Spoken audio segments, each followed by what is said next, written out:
tem um tema sobre solos que ele é muito comum, acontece bastante, e a gente não vê tantas pessoas por aí falando sobre ele, e a gente tem visto aumentar bastante nos últimos anos, inclusive é um alerta que a gente deixa para vocês, que é a questão de interação entre os nutrientes no solo. Então, o excesso de um elemento prejudica a absorção de outro, trazendo uma deficiência nutricional para a planta. Ou até mesmo existem casos em que eu tendo uma concentração adequada de um elemento, ajuda na absorção de outro. Então, se você tem interesse em saber quais que são os nutrientes, né, e quais que são as interações entre eles, fica comigo que a gente vai falar sobre isso no vídeo de hoje. Você é produtor rural e gostaria de reduzir os gastos com fertilizantes e aumentar a produtividade de suas lavouras através de uma metodologia de equilíbrio de nutrientes no solo? Conheça a nossa consultoria online especializada em fertilidade do solo, que já atendeu produtores de todas as regiões brasileiras. Quer conhecer mais e melhorar suas áreas nessa safra mesmo? Clique no link disponível na descrição. Fala galera, sejam bem-vindos a mais um vídeo aqui do canal. O que acontece, que eu sempre peço para você deixar o like, para você se inscrever, toda aquela coisa, porque assim o YouTube entende que esse vídeo é relevante, entrega para mais pessoas e a nossa comunidade do agro cresce aqui no YouTube. Então, o pagamento do vídeo de hoje seu é deixar o like, né?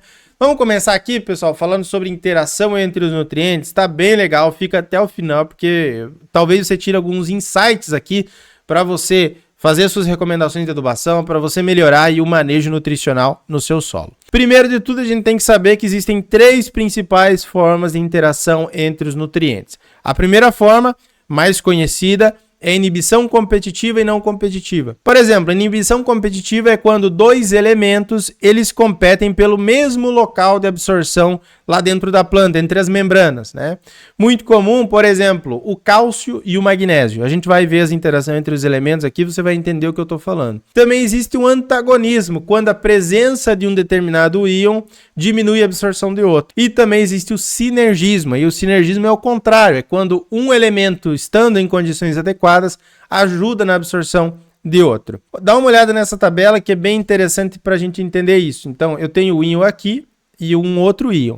Por exemplo, o cobre e o cálcio têm relação antagônica. Então, o excesso de um pode prejudicar a absorção de outro. Tem, por exemplo, o zinco aqui e o fósforo. Isso é bem comum, acontece bastante. Eu tenho uma inibição não competitiva. Eu tenho zinco e magnésio, inibição competitiva. A gente vai falar sobre essas interações, mas já saiba que o excesso de um elemento pode diminuir a absorção de outro. E isso até mesmo em determinadas condições de solo, né, eu tenho uma deficiência nutricional. E uma deficiência nutricional, eu vou ter uma diminuição de produtividade. Porque cada um dos nutrientes ele tem uma função dentro da planta. Por isso, eles são conhecidos como nutrientes essenciais. A planta precisa dele para completar o seu ciclo. Tem alguma coisa que ele faz lá que é importante dentro da planta. Então, eu preciso garantir que a planta absorva. Não só que eu coloque no solo, mas que ela absorva. É porque muita gente pensa que vou colocar nitrogênio em excesso. E aí está faltando outro elemento, né? Diminui a absorção de outro elemento. Isso é ruim. Então vamos ver também sobre isso. Mas afinal, vamos conhecer algumas interações aqui, né? Quais que são essas interações, Jonathan? Vamos falar aquelas mais importantes, vamos citar também algumas de menos relevância ou pelo menos que foram menos pesquisadas, que a gente não tem informações conclusivas para todas as culturas agrícolas.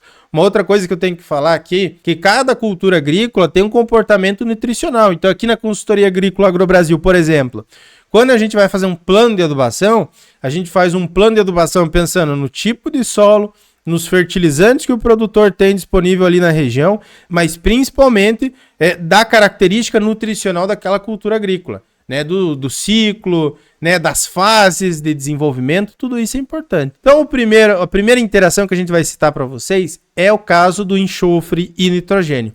Mas aí não é que o enxofre e o nitrogênio eles competem entre si ou são prejudiciais um ao outro, não. Mas que eu tendo a concentração adequada aqui, principalmente do enxofre, aumenta a minha absorção do nitrogênio. Vocês estão vendo inclusive esse gráfico que foi com relação a frutos de tomate.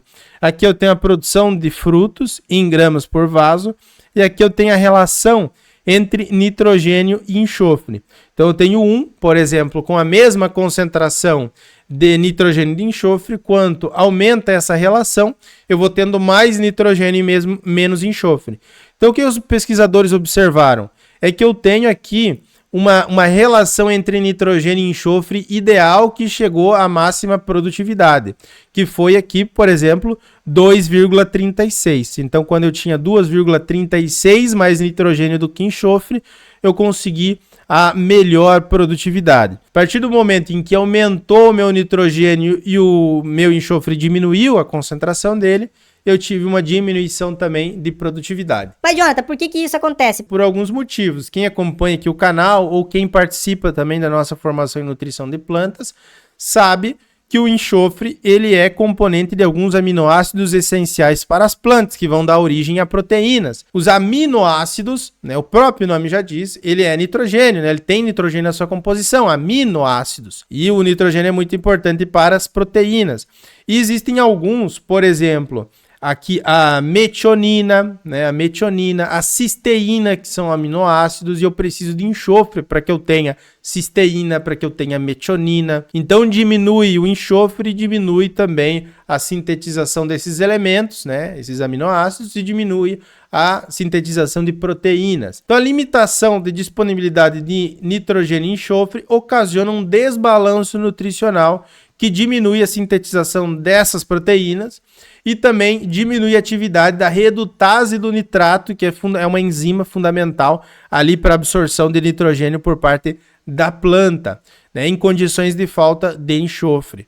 Então a gente tem que observar isso, principalmente nos últimos anos, né, tem acontecido, porque a gente tem culturas agrícolas, né, ou cultivares melhoradas para alta produtividade, e os solos brasileiros, em muitas regiões, a fertilidade, a nutrição não tem acompanhado a genética.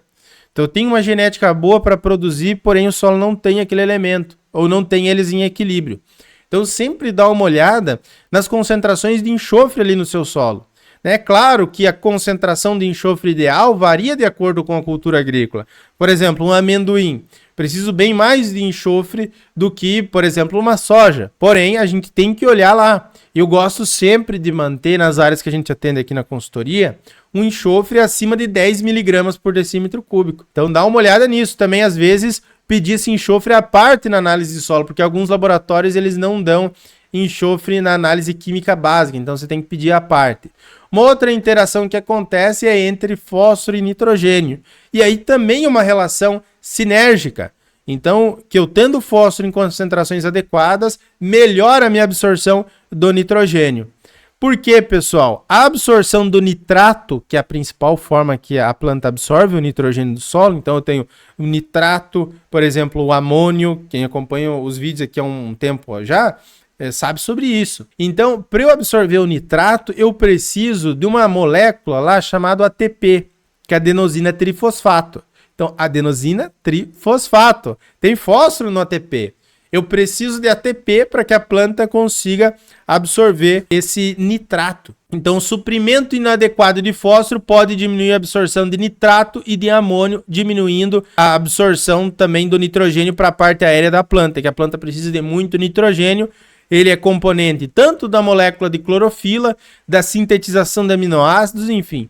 Né? Crescimento de folha é fundamental que eu tenha o nitrogênio, então não pode faltar N. E para que não falte nitrogênio, eu preciso ter o fósforo, porque o fósforo é o nutriente da maquinaria energética da planta, para a sintetização, por exemplo, do ATP e também da rubisco. Que é uma enzima fundamental para o processo fotossintético, para que eu tenha o acúmulo de matéria seca. Eu preciso de fósforo. Por isso que alguns fertilizantes que têm nitrogênio e fósforo são muito interessantes. É o caso do MAP ou do DAP.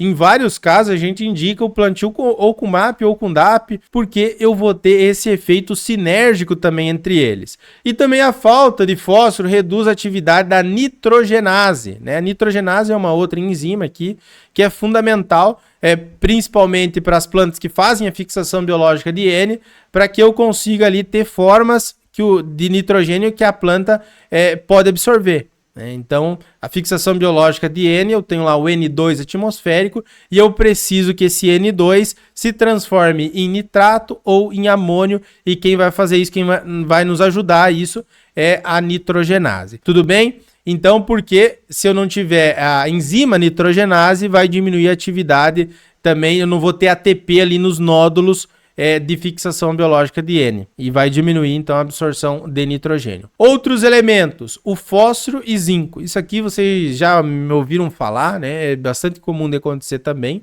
E aí é uma relação mais antagônica mesmo, né? O que acontece? Quando eu tenho o excesso de fósforo, vou citar o caso do milho, que vocês estão vendo uma deficiência de zinco aqui em milho. Então eu faço uma adubação fosfatada forte na base, na linha de semeadura, com, sei lá, um super simples, super triplo, um MAP, DAP. O meu solo está com baixa concentração de zinco.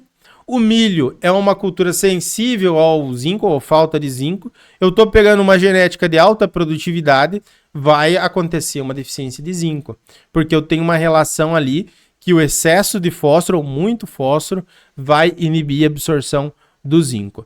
Então, a adição de fósforo em solos pode estimular o crescimento das plantas. Em condições de solos deficientes em zinco, pode diminuir a concentração desse elemento nas folhas. Então, diluir esse zinco mesmo. E também acontece que a adição de fósforo solúvel, MAP, DAP, super simples, super triplo, que são fontes solúveis, altera o pH da rizosfera, região ali próxima das raízes das plantas. E o zinco é um elemento muito sensível ao pH. Então, você alterando o pH ali pode diminuir a absorção desse zinco. Então, tomar bastante cuidado com isso.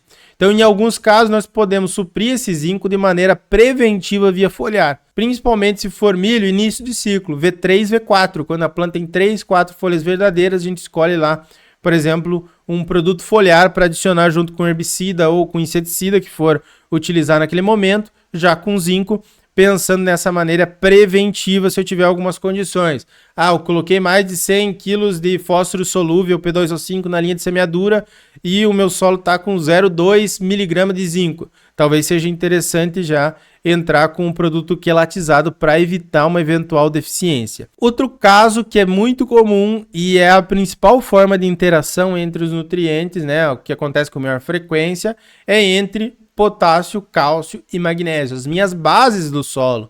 Então vocês estão vendo, inclusive, essa área de goiaba aqui, que é um produtor que a gente atendeu, que o que aconteceu?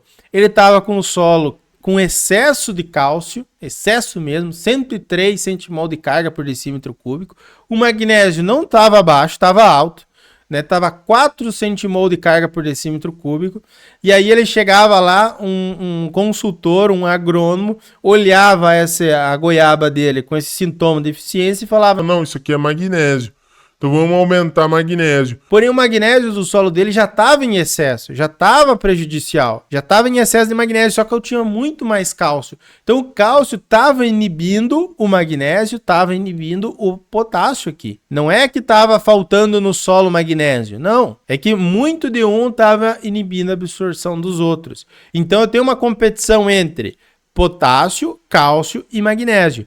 Então existe uma inibição competitiva com o aumento da concentração de cálcio e de potássio com magnésio. Isso aqui é bastante comum de acontecer. Principalmente, vamos imaginar lá, o produtor todos os anos faz calcário calcítico.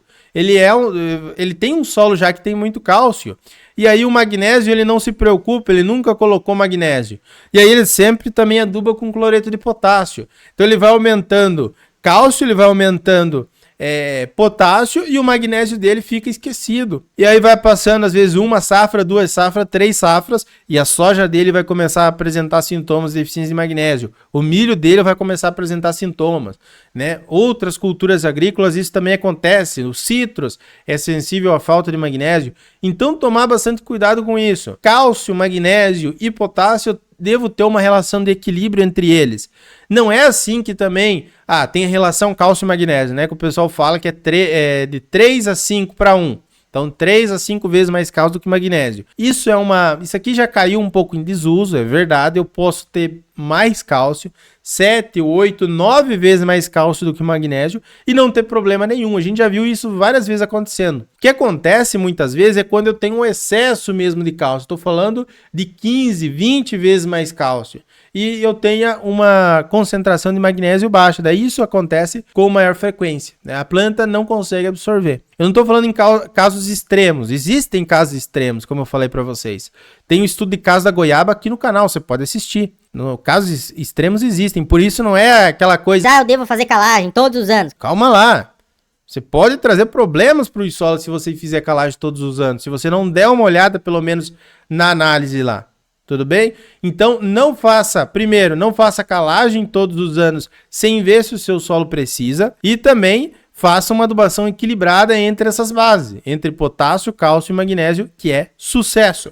Coloquei aqui algumas interações que também acontecem, então enxofre e selênio competem entre si. O selênio não é muito utilizado, né? Ele não é nenhum micronutriente essencial, ele é um nutriente que pode ser benéfico. Ferro e zinco também, relações antagônicas. Isso pode acontecer em alguns casos, em alguns solos também, principalmente em solos mais arenosos. Fósforo e boro são relações antagônicas, porém não é tão estudado assim, não é tão claro para várias culturas agrícolas entre fósforo e boro, por isso eu nem coloquei como uma relação, uma interação principal aqui para vocês. Também o nitrogênio e silício pode haver uma interação positiva.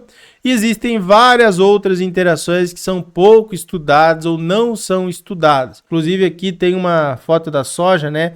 Que é a evolução 25 dias crescente dos sintomas de deficiência de ferro nas folhas de soja cultivada em solo com alto teor de zinco. Então vocês estão vendo aqui que pode haver essas interações sim a nível de campo e que a gente tem que ficar atento também.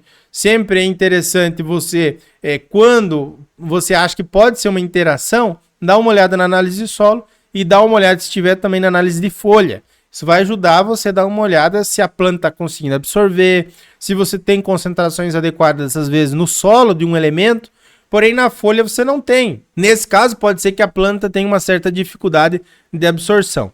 Então é fundamental a gente saber, a adubação equilibrada sempre é o melhor caminho, com análise de solo, com recomendação de adubação, com uma nutrição balanceada específica para o que você está plantando ou para o produtor que você está atendendo, né? E também, pessoal, algumas interações, se a gente notar que a planta está com dificuldade de absorver, principalmente micronutrientes, nós podemos sim fazer algumas intervenções ao longo do ciclo, né?